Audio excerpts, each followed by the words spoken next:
Hi guys, আমি আর একটা নতুন মিনি ব্লগ দিতে চলেছি। দেখুন, এখানে একটা বড় বাতাবি লেবু নিয়ে চলে এসেছে আমার বরজান।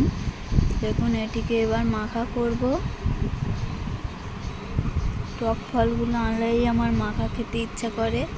দেখুন, এখানে আমি ছাড়িয়ে নিচ্ছি লেবুটা।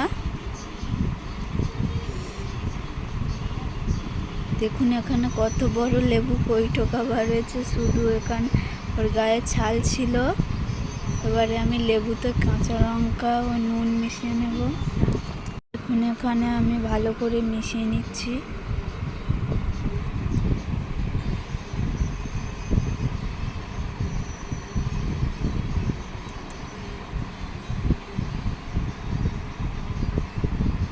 ভালো করে মিশিয়ে নেওয়ার পরে এটাতে আমি সিম্পল মাখা করলাম।